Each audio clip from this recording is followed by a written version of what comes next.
You're watching the Dense Pixels YouTube channel. Click the subscribe button while you're here. What is up, everybody? Welcome to this week's episode of the Dense Pixels podcast. I'm your host, Brad, joined by my co-host, Carrie. What's up? We may or mayn't get Micah coming in hot at some point. It depends. I think he's stuck in traffic or otherwise detained. No Terrence this week. We've got bad news to talk about in the games industry. I know that's a shock for everybody. We don't usually have a lot of it. But we're going to start off at the top with... I knew... Look. Here's the thing. Here's the thing. I figured that Donkey Kong... You know what? Let me do housekeeping first. Don't forget...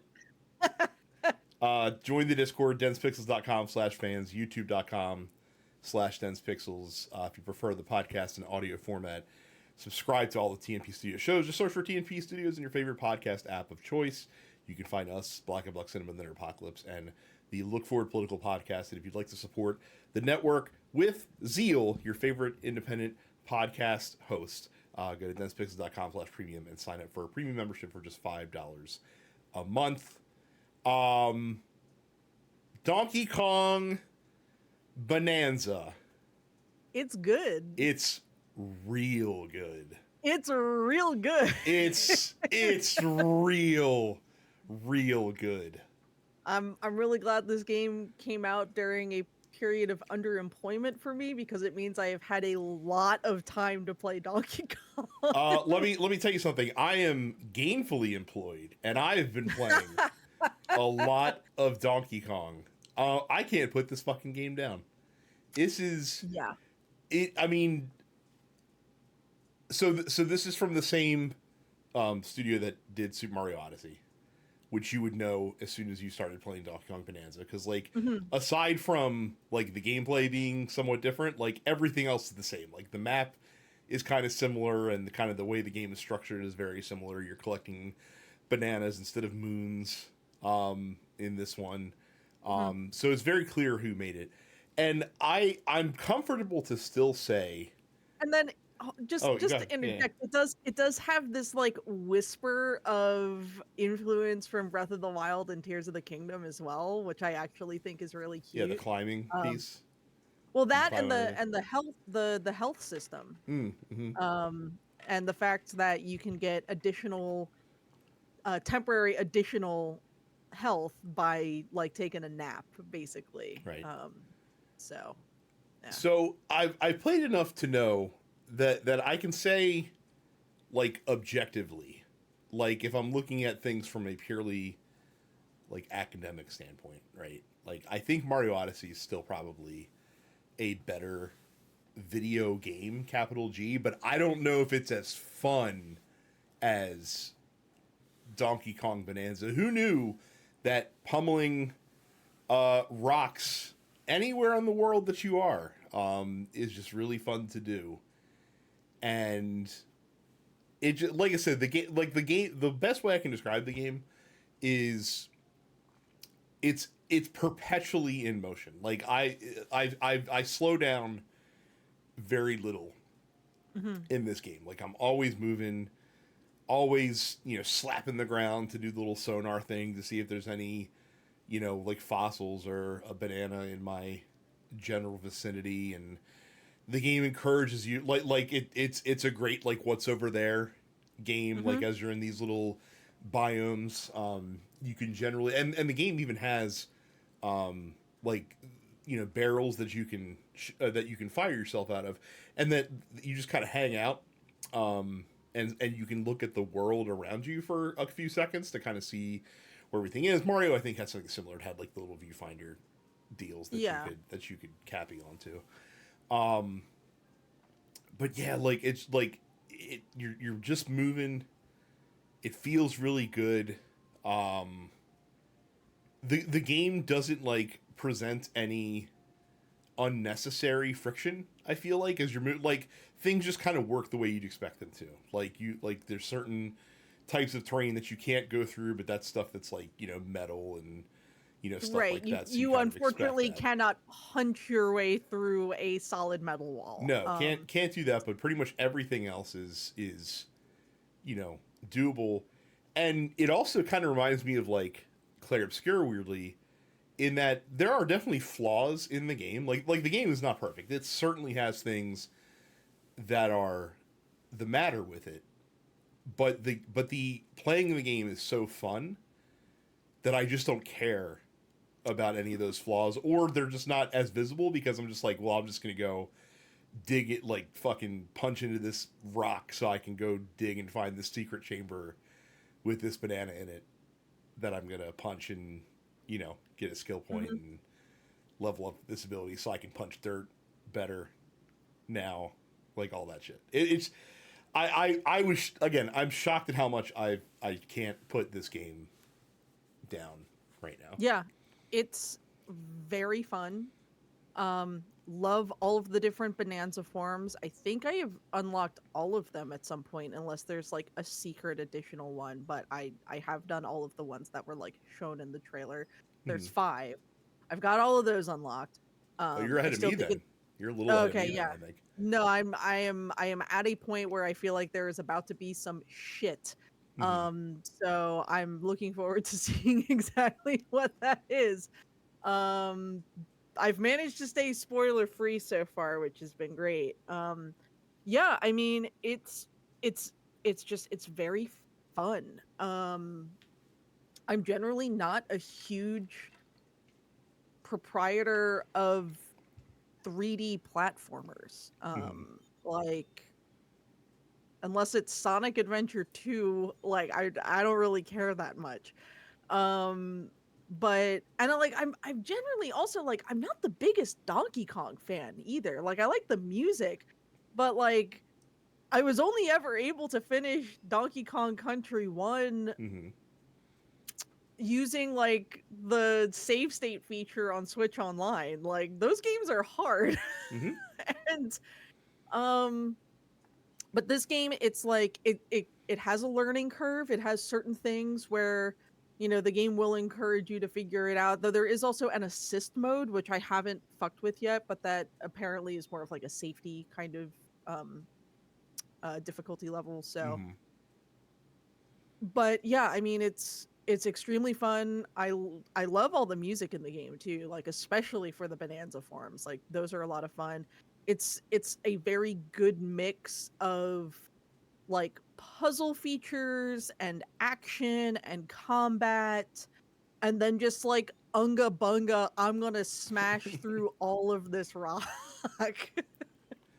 But the And game really does reward you just for being fucking unga bunga monkey brained and just smashing your way through the environment. So yeah, that's the thing. Like, so like some of the puzzles, like you have to interact with the game, and meet it on its terms. I feel bad for some of the developers because I definitely have overcome some of the puzzles, I think, by the not intended solution, by just like pounding my way through a piece of rock and stumbling into a chamber. Then I'm like, oh, I was supposed to get in here in a very specific manner.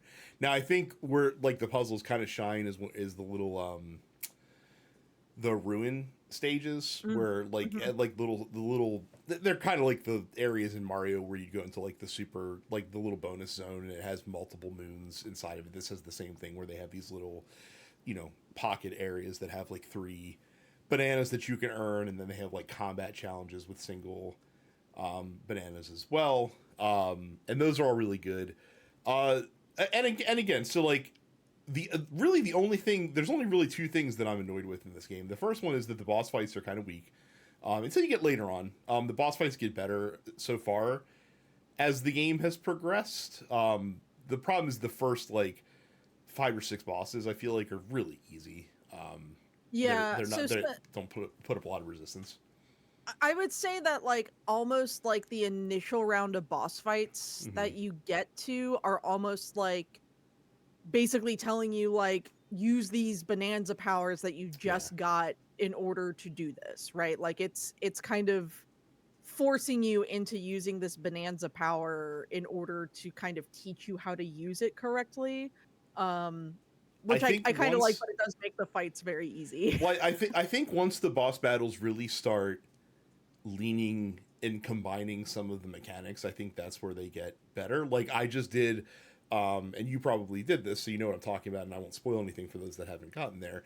Like I just did finish the 3-stage boss fight that happens across the level, and that was fun because they kept layering stuff on, but it also didn't overstay its welcome. Like it didn't force you to like It didn't force you to revisit like every single area in order to do it. It correct. was like, yeah, that one's really good. Um, yeah. No, I'm in agreement. I think the boss fights overall are like kind of like they're fine, but they're over pretty quick. And I think I also have to keep in mind that like this is ultimately a game that is very much aimed at younger players Well, too. here's the funny thing though too. You would with the exception of like the final bosses in the DKC games, the boss fight also the weakest parts of those games as well. You know what I mean? So like Yeah.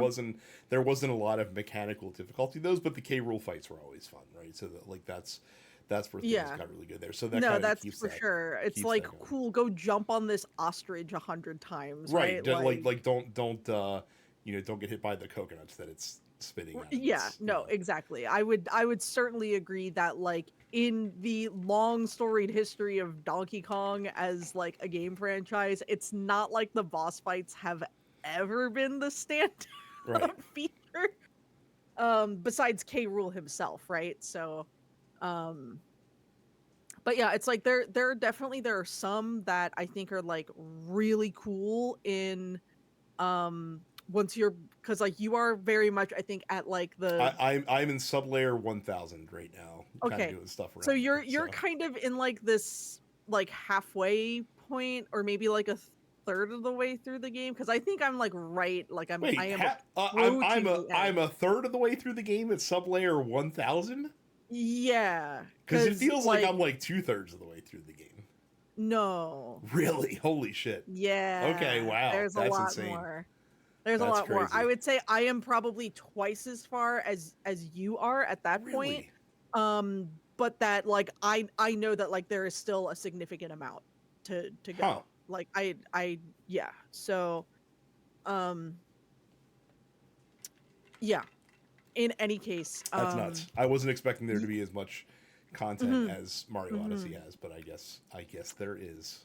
mhm. So, And yeah, I know I like posted this on Blue Sky the other night, but basically Donkey Kong Bonanza is the Mario Odyssey team looking at what they did in the finale of Mario Odyssey where you possess Bowser. mhm. And basically going, what if we did this but like made it the whole fucking game?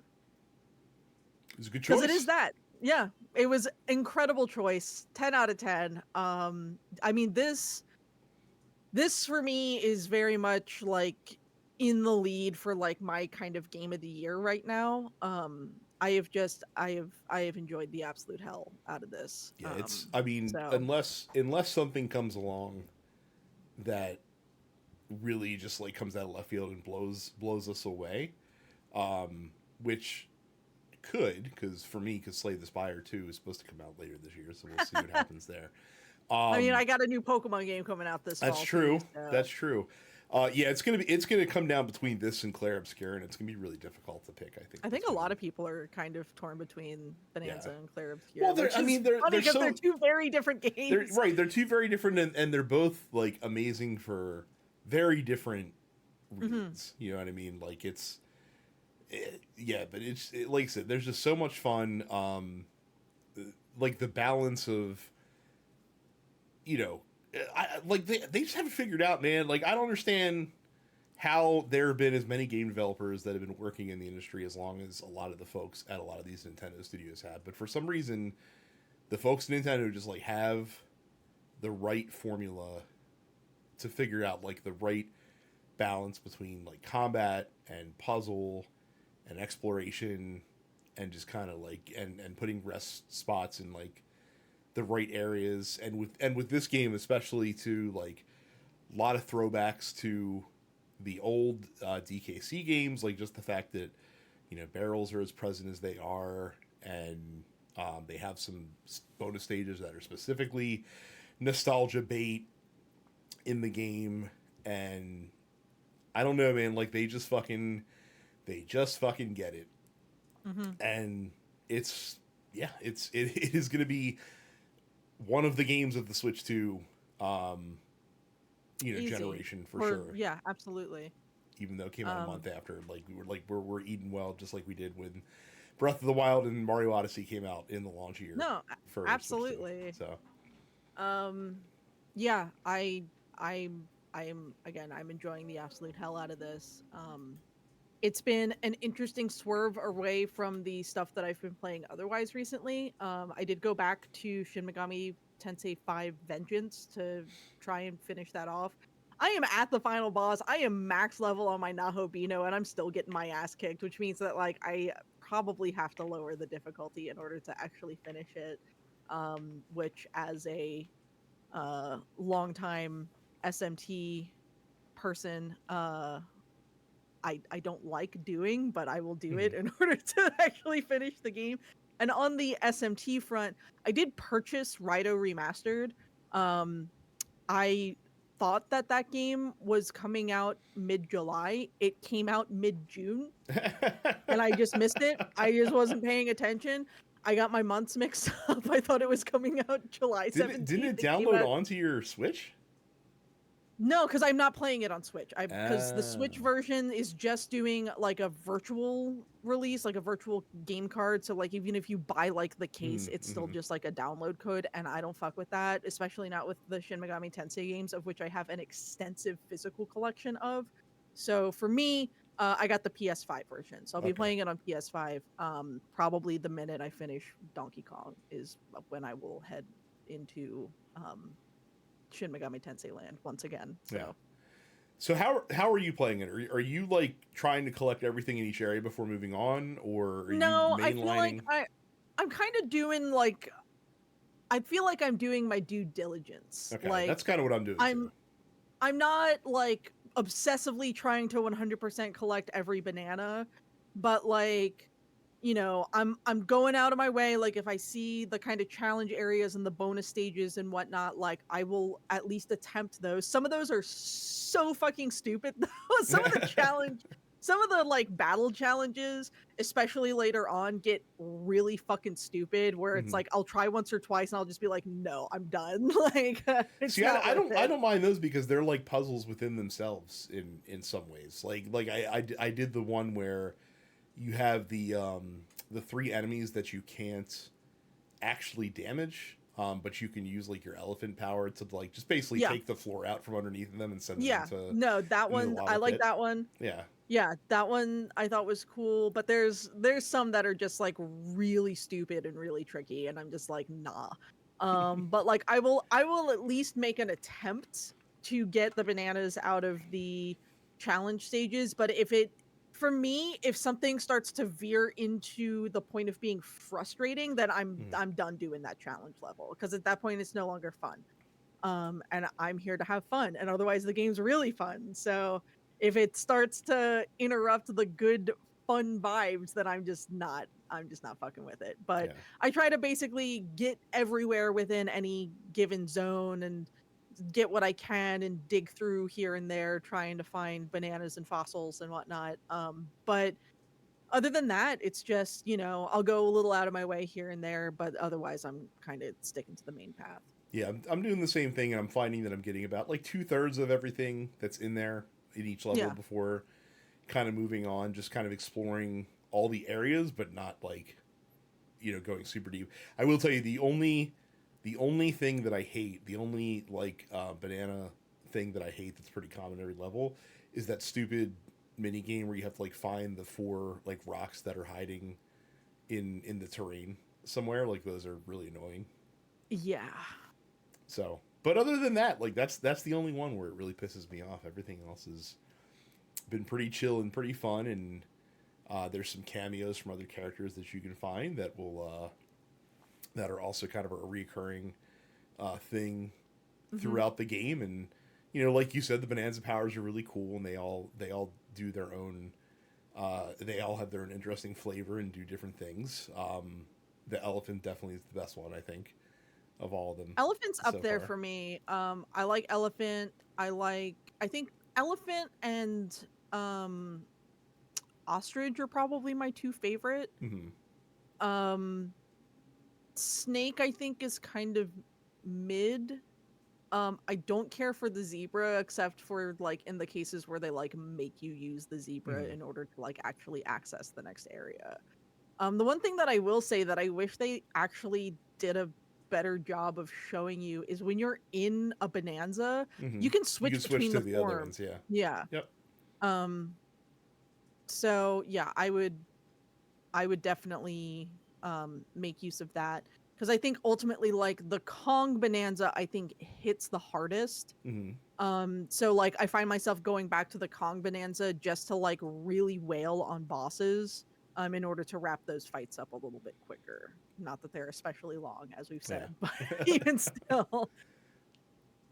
But yeah, it's like I said, if you have a Switch 2, it's a must. It's a must get. It's really good. And you know what? I appreciate that they waited a month to release this because I would have felt a little overwhelmed if it came out alongside Mario Kart and kind of dabbling with Zelda again. Like, so, you know, they got people a chance to get their Switch 2 in their hands, and it honestly makes a lot of sense. Yeah. Like it does. It does. And ironically, it strategy. kind of hurts them because if they had released this alongside the system, it might be not that it's selling poorly, but it's not. Apparently, it's not selling to the level of like Mario Odyssey, which is a little bit of a surprise. I mean, I think that's just by nature of the fact that like Mario is Mario, Right. Now, and I Donkey agreed. Kong is not Mario. Also, too, you have to consider that when Mario did come out for the Switch 1, the console had been on the market for 8 months at that point, so there probably is a little bit more saturation. No, Odyssey was also that was a like a holiday release that season, wasn't it? Close to. Yeah, it came out October, I want to say, give or take. So holiday season adjacent, basically. Yep. But that'll be Pokemon Legends ZA this year, so maybe Metroid, maybe, hopefully, fingers crossed, we'll see. I mean, they keep saying it's going to come out in 2025, so we'll see what happens. We'll see what happens. Yeah, Legends ZA is due out October 16th. I believe there's a Pokemon Presents happening later this week as well that's going to be focusing a lot more on that game. So, when that game comes out, you will not see me for a few days. Look, I hope that it is better out of the gate than Scarlet and Violet were, for sure. Because like I know the performance issues kind of tanked that one. So basically what I'm saying is I hope they develop this new one with Switch 1 in mind, so that when it comes out on Switch 2, it'll just play real nice. It just works, yeah. Right, on that platform.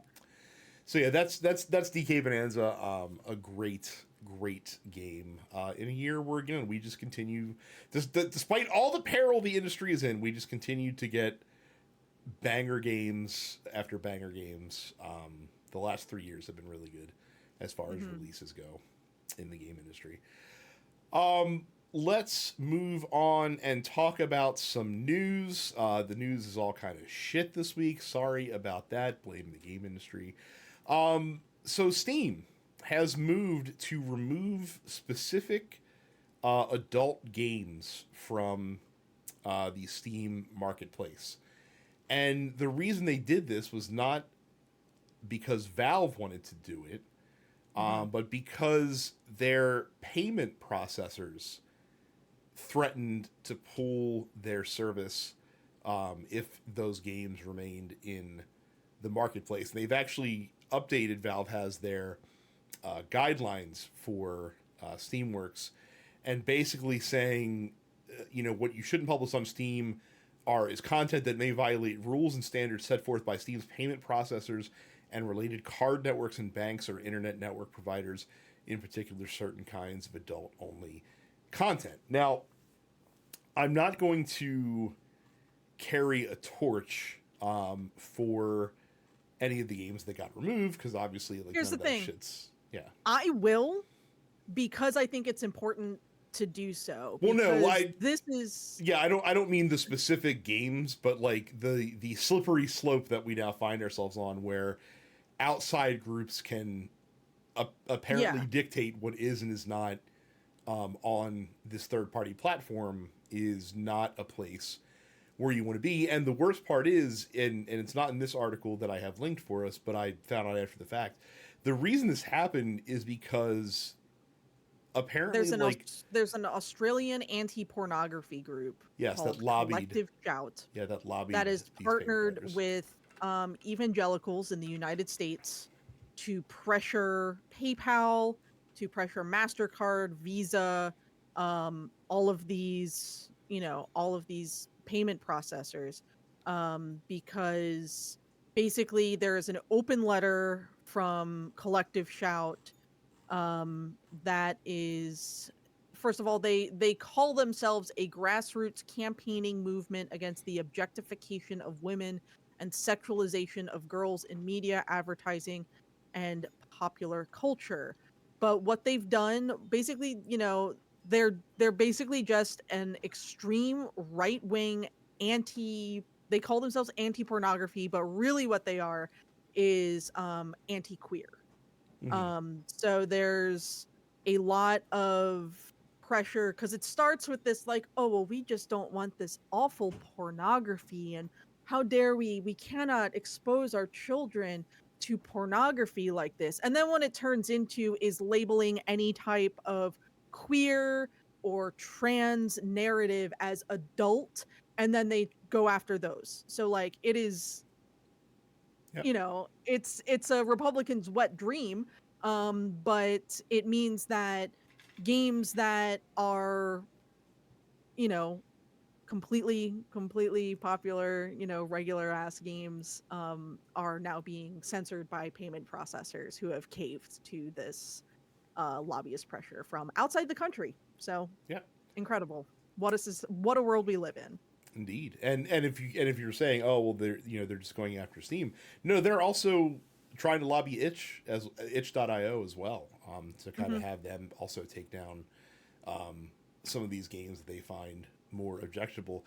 And again, like this isn't, I'll give them credit, it's a novel approach to trying to ram their agenda through in these departments, because I think they know that going to Valve is not going to sway them, and Valve's going to tell them to kiss off, but going to a service that Valve is reliant on is an interesting way to go about it.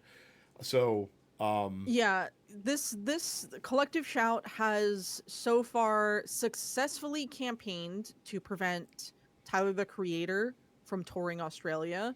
Managed to pressure Target and Kmart in 2015 to stop selling Grand Theft Auto 5 in Australia. Tried to petition to ban Detroit Become Human from sale in Australia. Tried to ban Snoop Dogg and Eminem from Australia. Like, this is just literally, it's like, the Collective Shout co-founder tweeted last week that people who are upset about this are, quote, porn sick, brain rotted pedo gamer fetishists. So should tell you everything you need to know about the mindset that these kind of lunatics are currently in. So yeah, and here's the thing, it starts with video games, and again, that this is a payment processor thing, right? So it's not just going to affect video games. This is the same kind of thing. This will affect films. This will affect TV shows. This will affect anything that's on streaming. This will affect, artists who may do any kind of adult content in any kind of way. So yeah, it's fucked, and I hope these people go to hell because I'm so sick of this shit. Yeah, hopefully Valve reverses course on this, but I mean, there's a couple interesting things they could do. Some would take longer than others. One thing they could do, and I would, if the payment providers were smart, they could potentially see this coming down the pipe. If Valve starts having to be able to dictate what is and isn't on the store based on their partners, what if Valve's certainly a big enough company that they could probably capture and run payments by themselves if they wanted to. They don't do it because it's more convenient for them to pay their 6% fee or whatever Right. it is just to have someone else do that for them, because there's a lot of hurdles and red tape that come along with that, for sure. But I mean, if it becomes, you know, if they start really lobbying for like other stuff, like you said, especially games that have a lot that, you know, are queer coded or made by like queer creators and stuff like that, and I don't think Valve would be down for that necessarily.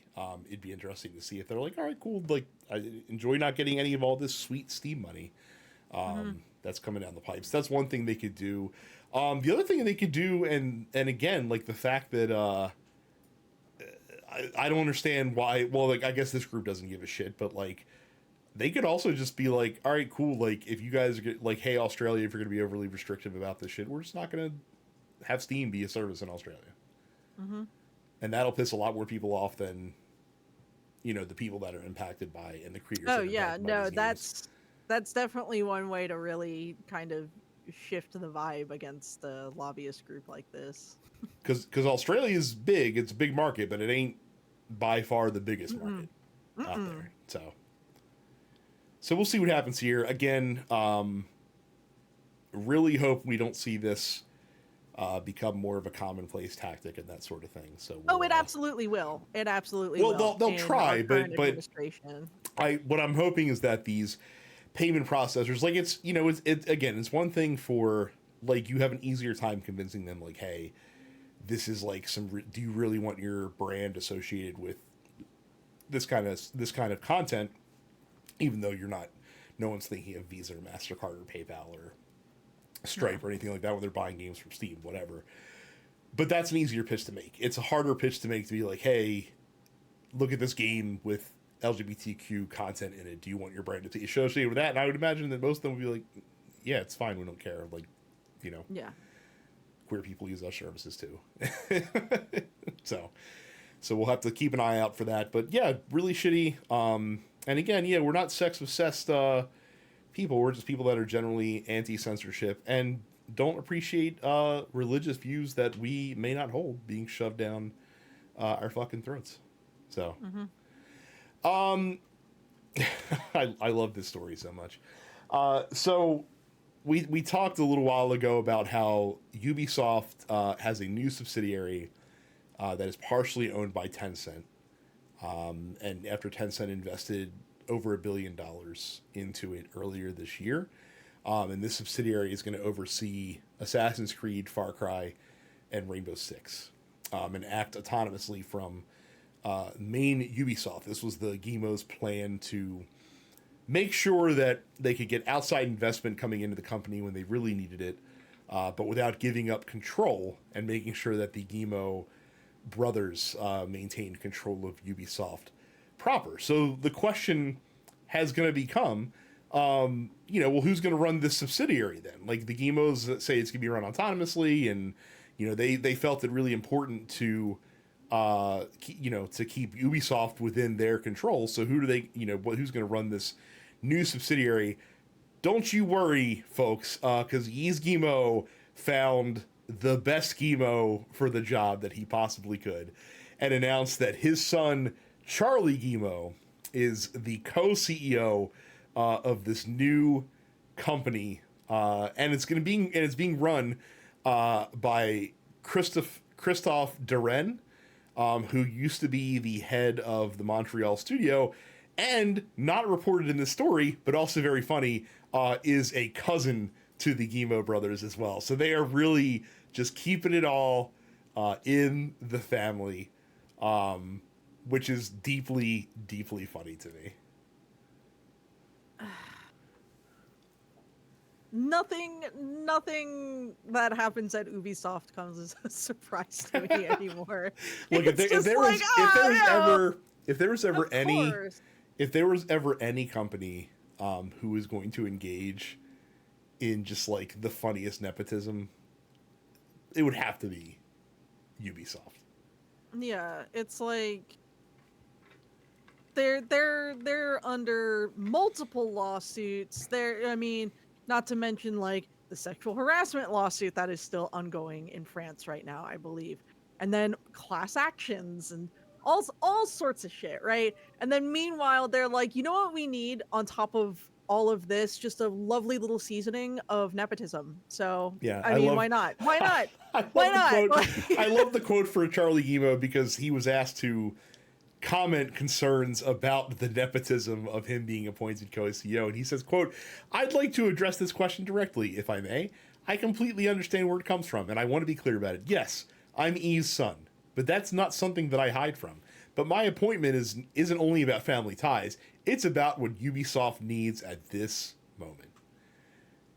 Now, he does have 10 years of game development history to his name. He did used to head up the Ubisoft-owned mobile studio Owlent before he left and founded a Web3 indie firm, and then came back to Ubisoft earlier this year. And I'm sure the reason that Christophe Duren is being also installed as co-CEO is to give him a smoother, like, to kind of head off concerns about, like, hey, this guy has no business being the CEO of a major video game company. Like, he doesn't have the experience, he doesn't have the knowledge, he doesn't have the chops. All he has is his dad's last name.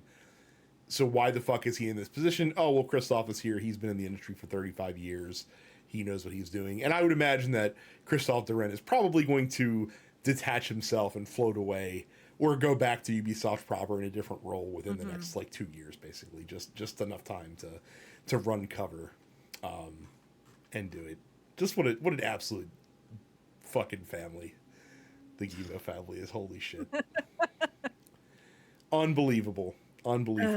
Completely believable, actually. I think, again, nothing that happens at Ubisoft surprises me anymore. It's just like, oh, more of this shit from these guys, of course. Giving Yves Guillemot credit, like, the dude is a to be able to fuck up Ubisoft as badly as he has in the past 10 years and to still somehow be running the company, like, to not have the board of directors run him out of town on a rail is quite something.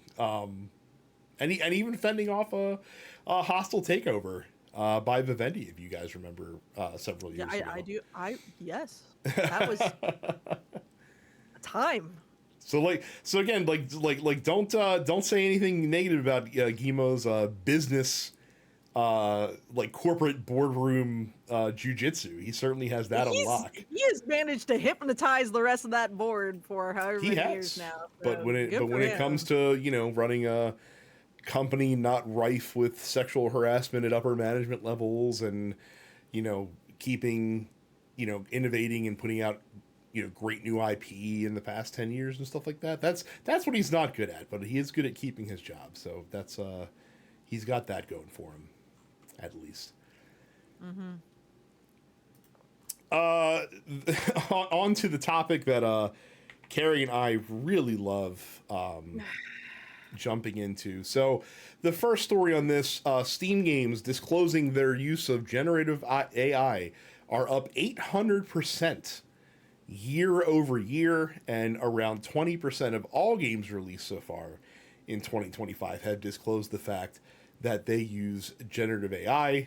And that's, of course, just the games that have disclosed that they have used AI. Correct. As we discussed a couple weeks ago, there were situations such as the Alters, where there was generative AI used that was not initially disclosed. And I'm sure there are many, many studios who are being lazy sacks of shit and having ChatGPT write their narrative shit for them instead of, I don't know, using their fucking brains. And well, so 60, and just not telling it. Yeah. So 60% of the generative AI that's been acknowledged by these developers has been for virtual asset generation. So characters, backgrounds, art, basically falling in there. And then, of course, you also see the other 40% is made up of audio generation, text generation, as Carrie just mentioned, marketing, promotional assets, and code generation, something that is also more and more prevalent as we go along. The article also mentions that currently Steam does not make it possible to filter its games so that only those without AI-generated content can be viewed on the platform. However, if you use SteamDB, which is a website that you can go to, it does allow you to add that filter. Yeah, like, and as we talked about last week, we don't have to get too in the weeds on this. Like, we're only going to see this more and more as time goes along. I just hope that developers continue to be upfront with admitting that they're doing it. Don't be like the alters and get caught with your hand caught in the cookie jar. I think customers deserve to know whether or not you do use it, because they should be able to make a purchasing decision aligned with their personal values around the usages of these tools. So I just, again, if you are a regular user of ChatGPT, you are a moron. You are either stupid or lazy or both. It's just like every day I see something else about like what ChatGPT is fucking up this time. Today, it was ChatGPT and other large language models. Because again, I must stress, ChatGPT is not artificial intelligence. Large language models are not intelligence. They are simply regurgitating the next set of words that, based on what it's been trained on, it assumes are the most likely answer. Doesn't mean that it is the answer. It cannot think for itself. But currently, guess what? ChatGPT and other large language models are advising women to ask for lower salaries than men. I saw this. Yeah, you Well, retweeted this on Blue Sky. There was that. And then what else this week? The big thing right now is that ChatGPT is feeding into its users' delusions and causing enormous mental health problems for people who try to use it as a therapist. It's basically feeding into mania. I saw one situation that called ChatGPT catastrophically cooperative with its users. Stop using ChatGPT, man. It is it's not a search engine. It's not a research tool. Like every time someone says I asked ChatGPT, my brain turns off. I have stopped listening to you. I no longer value whatever the fuck your opinion is, because to me, you are dumb. Well, and here's the annoying thing is that we can't get away from it, because like now, like, obviously, like if like most people on the show, like if you Google anything, like the first thing you're fed is whatever AI bullshit Gemini is like. Yeah, like here's what we think the correct answer is, and 60% of the time, like, it's not right. Yeah, it might be okay, but the other 40%, it kind of sucks. I once thought that, like, when this first came on the scene and, ChatGPT first rolled out and the things that it could do, looked pretty impressive, like, depending on its specific use case and stuff like that. I was like, oh, the next frontier is here. And the more and more I see of this shit, the more and more I think, like, oh, this is just the new buzzword and the new fad, and I can see this kind of like fading away to some level of obscurity in the next several years. Like, but the sooner the better, as far as I'm concerned. Like the sooner we could get again, I think the biggest thing is that the big companies have not yet really figured out how to monetize it. Right. Like there's no actual profit generation in it, and therefore within the next few years, as this technology proves to be an enormous money sink with no actual like economic payoff, that's when it's going to start falling off by the wayside. But I mean, it's already been proven that like even an untrained eye can generally kind of detect when something was made by AI versus when it was made by like a human person. It's just like, well, and what's interesting is that I have, like, so I've read stories and I've heard from people that, like, so, like, for coding specifically, like, ChatGPT can do a decent job with assisting with coding, but then my understanding is, like, the people that know coding, much like you as a copy editor can tell when something was written with a large language model, coders can also tell, like, when code was written by an LLM as well. And the problem is, and I heard this on a podcast earlier today, like the problem you run into is that, like, especially as younger people are coming up with these tools at their disposal and they're kind of going through, their later primary education and then into secondary education, like using these things, is that they become somewhat of a crutch. And like, you don't, like, so like for coders, right? Like if you use ChatGPT to help you write code, like that's all well and good, but then like you're kind of plugging stuff in without understanding how it actually works, which is only going to be detrimental to you as time goes along. Like especially like when you're learning systems and stuff like that, it's really important to learn like why things work the way they do and how things integrate with each other and interface with each other, because that way if something goes sideways, like you know how to fix it. Like you can identify the root problem and kind of get down in there. And that's probably my biggest concern, is that, like I said, a lot of the younger generations that are going to be coming up using this shit are just going to be generally not as educated in the fields they are going to lack critical thinking and problem solving skills. There's already been studies that have come out, including one from Microsoft. Right. The biggest AI investors of them all. So right, published a study that proved that using AI too much actually reduces your critical thinking skills. It's essentially making people dumber, like demonstrably dumber, because they don't know what to do when they can't just put in a prompt to something that will just spit out an answer, not even necessarily the right answer, right? But look, long-term reliance on like LLMs and other AI tools are literally demonstrably in peer-reviewed studies causing diminished independent critical thinking and problem solving skills. So look, I have always prided myself on being a well-read, like educated, learned, up to date with, contemporary issues in the world kind of person. And that's why I refuse to use these tools, because as I consider myself a subject matter expert in a number of fields. So, if I do not trust something like ChatGPT to provide me an answer in one of these, fields of study, because like I should know that answer myself, and if I don't, I at least know how to research what that answer should be. Well, like, I'm so hyper conscious of myself when I have these discussions, because like I feel like that I come off as like a Luddite, and I'm definitely not that. Like it's really just like you can't shit a shitter, man. Like I can see the output here, and this is why I don't like it. Like I understand the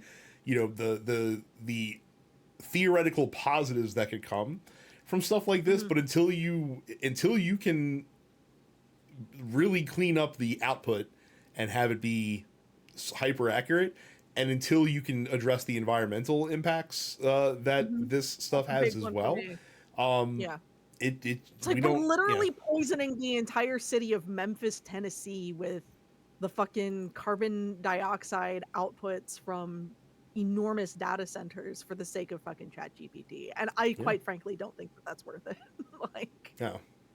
But hey, look on the bright side. At least if we go through massive climate change and the polar ice caps start melting, at least there'll be lots of extra water for all these LLMs to use to power themselves, that they could drain off the oceans, so that we don't all drown to death in several decades. and just kind of a follow up story with this, and file this under the tragic irony file.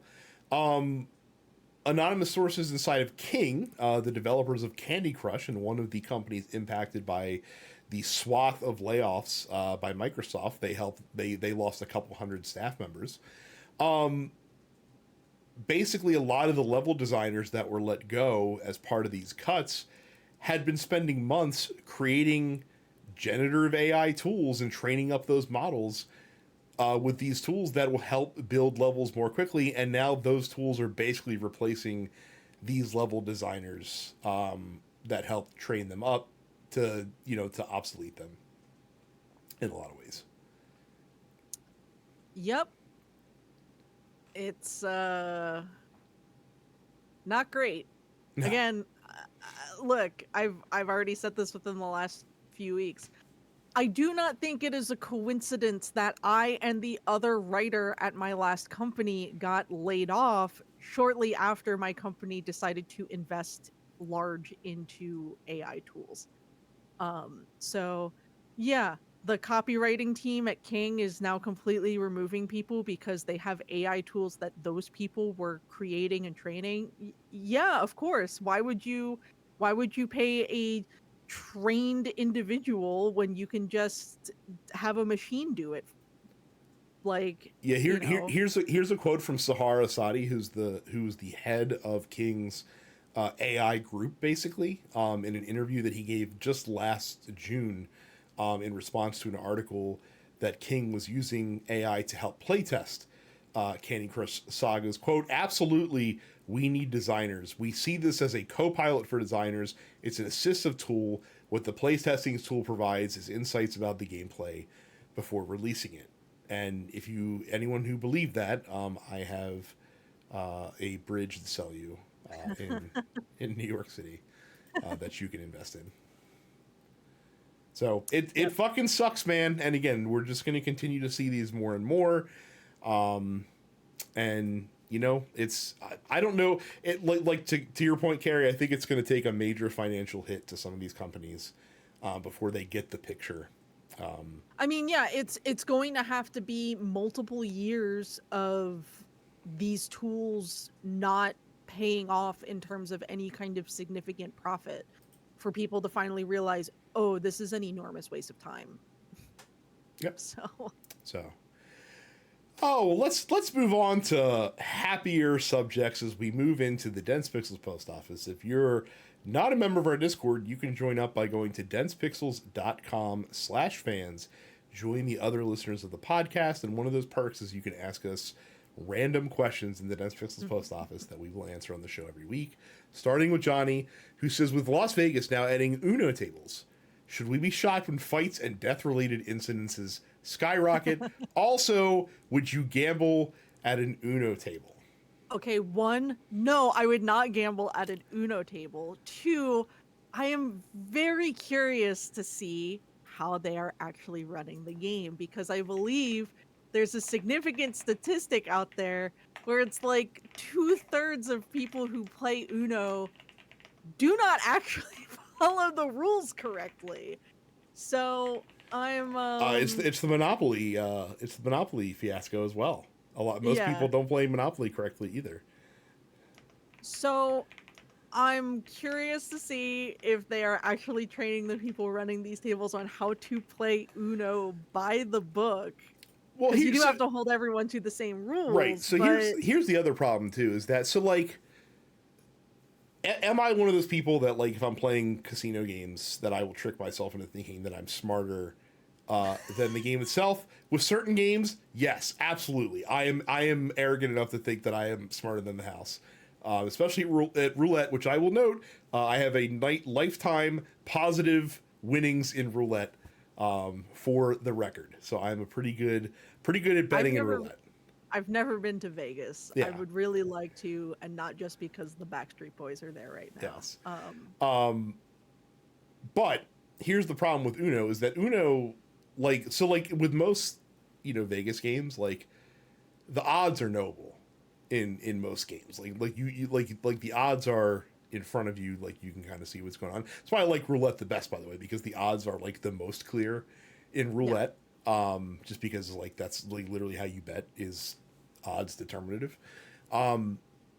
It's impossible like to know the odds in Uno unless you were like an Uno savant that knows that deck backwards and forwards and can count cards with the best of them. But unlike poker, where, like, you're limited to someone having, like, a 5-card hand, or, like, pocket 2 cards and having 5 on the table, so that you can get a good lay of the land of the odds. Like Uno, like, you might have someone that has, like, fucking 15 cards in their hand, man. Like, how's that gonna fucking work? So no, I would not play casino Uno, except for maybe as a lark, for funsies. But just to do it for the funny stuff. So yeah, that's my thoughts on that. GT Simpson says, what was the last you had to be there game that you purchased that today you might regret? So what I think they're saying here is the game that, like, if generations today played it, they're like, what the fuck were you guys thinking? And you tell them, well, look, you had to be there at the time. I have the ultimate example of this because I saw this question earlier today and I was thinking about it earlier today. It's GoldenEye 007. GoldenEye 007 is the ultimate you had to be there. I think that's, yeah. It's like, I wouldn't say I regret No, GoldenEye, but I will say, like, kind of going back now, it's hard to play, right? I guess in a similar fashion, like, you know, maybe like Skies of Arcadia was a game that I tried to go back and play, and even I was just like, this is janky. Really, I've heard Skies of Arcadia is good and holds up. Skies of Arcadia is very good in a lot of ways, but unfortunately, it's also like a early 2000s game in a lot of ways, and it can be really janky. And I really hope Sega gives that like a complete like remaster remake treatment. Now, it's my understanding that the GameCube version is better than the Dreamcast version. Like, I have been playing the GameCube version. Interesting. It is still very janky. I don't know. Like, when I first thought about this, the first game that came to my mind for like a you had to be there in order to like really get the zeitgeist kind of moment was honestly Undertale. I feel like when Undertale first came out, it was a great short RPG that like really examines kind of like the player's like interaction with like an RPG world, right? And now it's like the fandom has turned Undertale into something else. And I think in order to like truly enjoy Undertale in a vacuum almost, you kind of had to be there right when it came out, which is coming up on 10 years now. So you know what I'm thinking now about? It's just like memes and like the fandom is fucking insane, and like I genuinely like the fandom that surrounds Undertale, and I think to a worse extent Deltarune, makes me not want to play the latest chapters of Deltarune. Like, well, so two things on that. First of all, number one, it took me far longer than I care to admit that Deltarune is an anagram of Undertale. That I realized that was the case. So that's thing number one. Thing number two, I'm going to take it a step further than GoldenEye. So with the exception of Mario 64, I think you can make which I think legitimately holds up today. I think that you can really take the entirety of the N64 catalog and apply the "you had to be there" label. I don't know. I think that's a little severe. I mean, I cannot think of one single console that has aged as poorly as the Nintendo 64 has. The original PlayStation? No, absolutely not. Absolutely no. There are so many timeless games on the original PS1. I think and you can't say, and someone will come in from the Saturn. Well, the Saturn was bad at the time. Like, you can't like that's Saturn not. was shitty from the jump. All right, like, we're not talking about the Saturn. Yeah, Sega doesn't even talk about the Saturn. Like, right. So like I said, with the exception of Mario 64, which is still one of the best 3D platforming games of all time, even today, even with its shitty camera. I think most of the N64 library is really kind of like you had to be there. Because when I think of like the Aki wrestling games, which haven't really held up spectacularly well, and then they kind of did like a modern imagining of what those games would be like with the AEW Fight Forever game, and that game fucking is not great from a gameplay standpoint. People are like, oh, like this doesn't actually hold up as well as we thought it did. That is a shame that happened that way. So yeah, and you know, anyone in the Discord, feel free to go on the episodes channel and tell me other N64 games that I'm thinking of that are timeless gems, because I am struggling to think of them. Even like Mario Kart 64, a beloved game at the time, is like probably like the fourth like lower mid Mario Kart at this point. Like I struggle to, you know, the only ones that I would put below it are Mario Kart Tour, just because it's a mobile game, and the original Super Mario Kart, and maybe Super Circuit. But other than that, like that's kind of it. Like every other Mario Kart has exceeded it for sure. Yeah. Butcher Pete must be a newer listener, and I appreciate you asking the question. Butcher Pete saying, "I know this is a video game podcast, but do any of you have experience playing tabletop games like cards, models, RPGs, etc.?" Butcher Pete, do we ever have experience playing tabletop games? Yeah. I've been playing. Yeah. I mean, Rad's the board game, dude. I've been playing Dungeons and Dragons basically since I was in high school. I am 35 now. Yep. For the record. Carrie contributed to a book about tabletop games in which she interviews me about board games. I did. Yeah. I used to host a board game podcast with my wife called Tabletop for Two. I think you can still find episodes of it out there in the archive. It's a little older now at this point, but fortunately, board game content is evergreen. I used to play Magic back in the day. I was really I've gotten into Magic recently. Yeah. Which is a problem. That Final Fantasy set came out, and I was like, I think I want to learn how to play Magic, and I've spent a lot of money on cards since then. Yeah. I'm currently running the Ishtola commander with some changes, and I'm working on building a Kefka commander deck, which is a Grixis deck. I don't know what that means. People just keep saying the word Grixis at me, and I'm like, I don't know. I just like Kefka. Yeah, so I play Magic. I've been playing D&D weekly ever since moving out to the West Coast at a local store.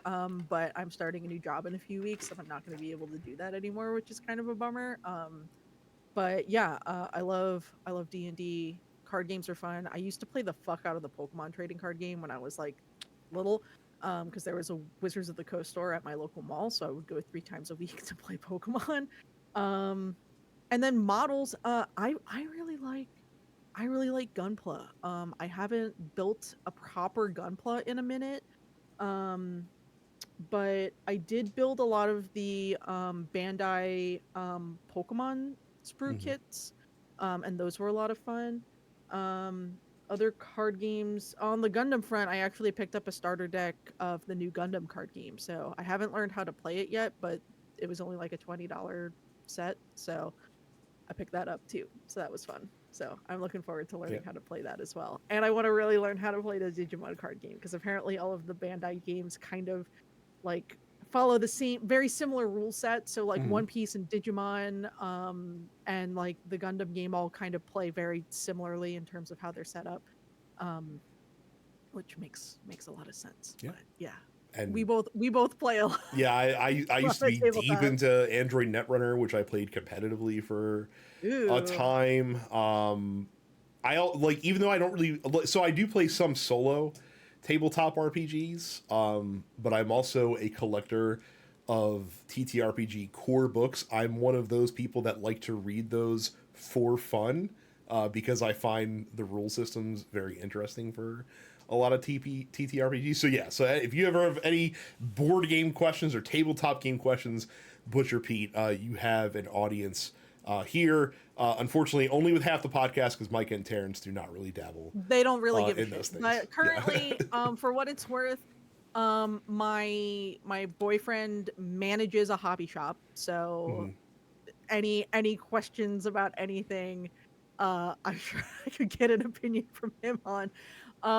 But I have also been, during my period of underemployment here, basically doing some temp work at another store in that system. So I've been slinging Magic cards for the last few weeks, and man, people are fucking insane about Pokemon cards. They are insane about the Pokemon cards these days, from what I understand. And look, I'll also tell you that if you want the occasional board game take from me, that's one of the many topics that I'll be probably discussing in my weekly newsletter at mindswept.club. So definitely check that out as well. What a great question. We move on to Film Wander, who asks me, does Ferrari get a win in F1 in 2025? Short answer, no. If it's not going to be McLaren, it seems like Mercedes is probably best suited for the wins. Maybe Ferrari gets one if things just kind of break right for them one weekend if they're on a track that suits their car. But they seem off the plot so far this year. T-Wash says, what is your biggest enemy that stops you?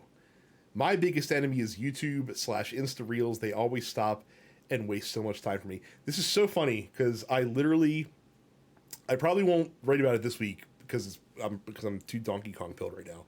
But like the main topic of my newsletter for next week is probably going to be around how steps that I've taken to take my attention back from a lot of the things that have in the past like distracted me and slowed me down.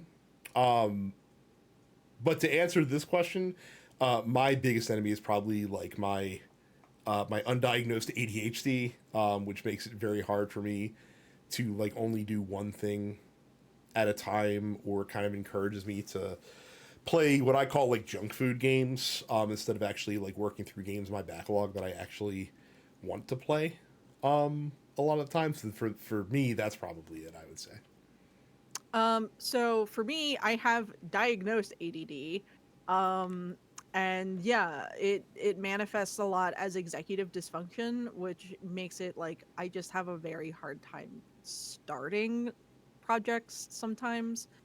And yeah, it's like I'll get distracted by little videos, or I'll just scroll through Blue Sky instead of like doing something I actually need to be working on. But yeah, I mean, ADD is what it is. I've been, I don't take any medication for it because it is a pretty mild case in my situation. I used to have like an Adderall prescription, and even at a really, really low dose, it would just give me like laser focus for like 8 hours, and I didn't really like that either. Mm-hmm. It was like it was an overcorrection basically. But yeah, that's probably it. So. Yep.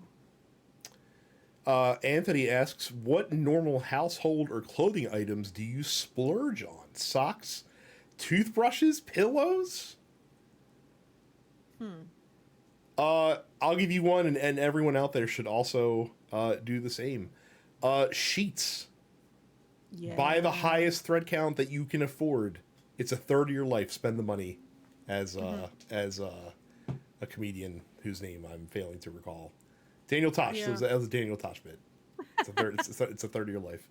He's correct though. Yeah, I mean, certainly sheets, and alongside of that, pillows, like a really good pillow, make a difference.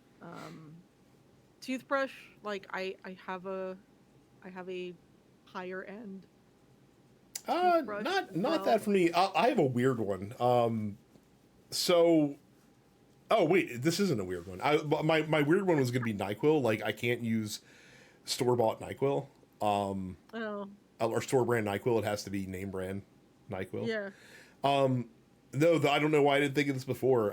My beard care products are ludicrously expensive because I buy beard brand stuff because I like it the best, but it's a lot of money. So. Yeah, but like it's also your face. It is. So I think that's important. My face and hair. Their products do both. So I think, man, I should splurge a little bit more on certain things, but I choose not to. Yeah, I think I tend to splurge a lot on cheese.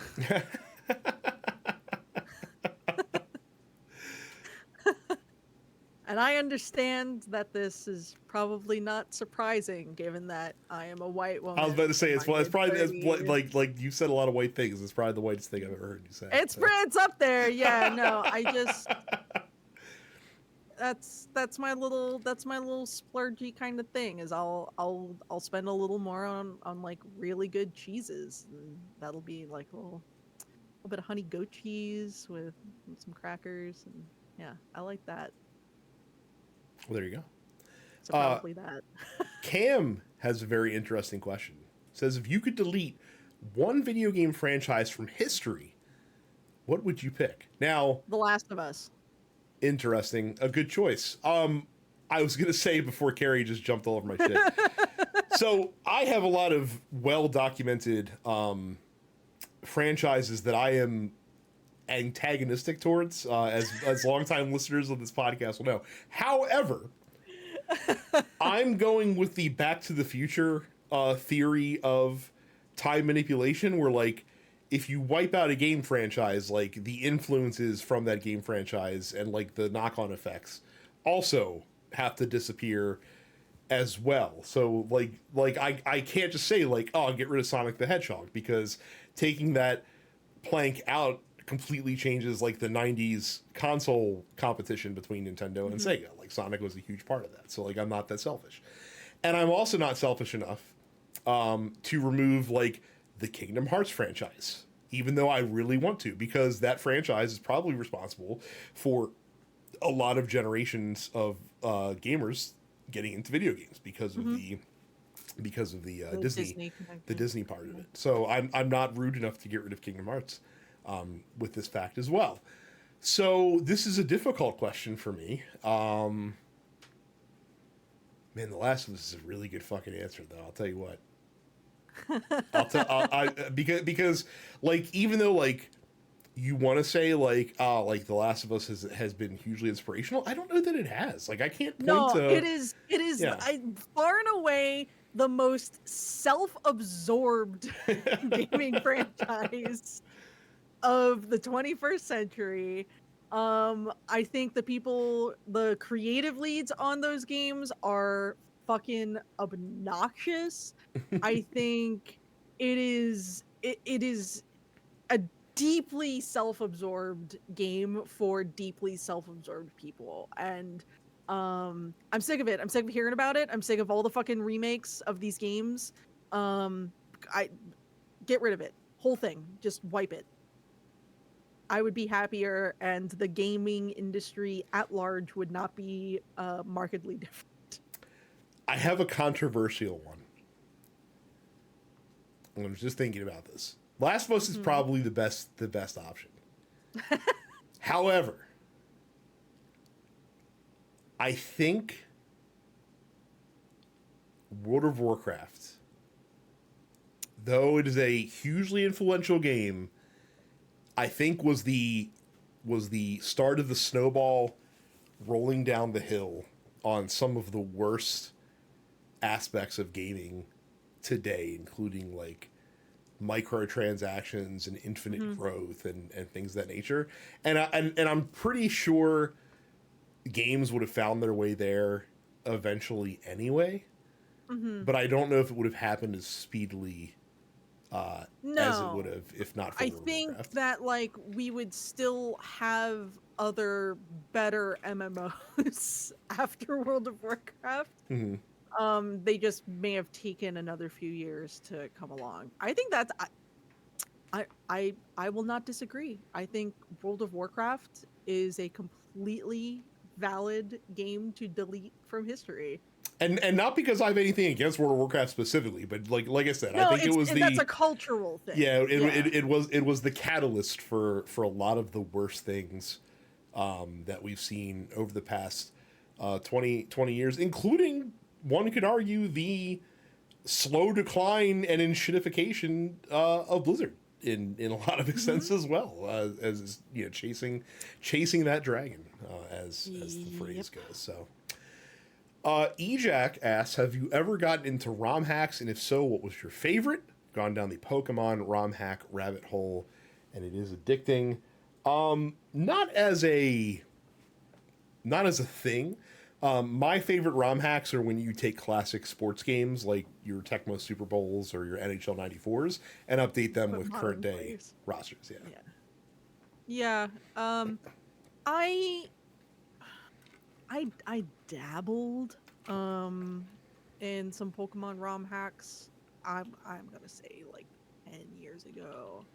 Let me ask you this question, and this is a one-off, so it's not really in the spirit of the question. But do you consider Mother 3's translation patch to be a ROM hack, or just like no? I consider that a fan translation because they did not make noticeable any kind of noticeable change to the gameplay. They just did a translation and localization of it for an English-speaking audience. Though, of course, in order to play it, it is functionally a ROM hack, but I do not consider it a ROM hack. The only Pokemon ROM hack that I really fucked with was Pokemon Crystal Clear, which is a few years old now, 2017, I think. Where it was like a ROM hack of Crystal that kind of allowed you to play it more as like an open world, non-linear experience. Which I didn't play that much of it. I maybe got halfway through, but like it's an interesting concept. I think there's a lot of very high quality Pokemon ROM hacks out there. I think there's also a lot of very low quality Pokemon ROM hacks out there. But you know, it is definitely, as Eject said, a rabbit hole. It can be, if you let it be. And it's funny because that's one of those things that, like, though I am pretty savvy about that stuff, like, ROM hacks is one of those things that feels daunting when you first get into it, even though it's as simple as just like, hey, like, just throw this file into into the bin for this game and it works automatically. Like, I'm just afraid of like blowing that shit up. So that part's funny.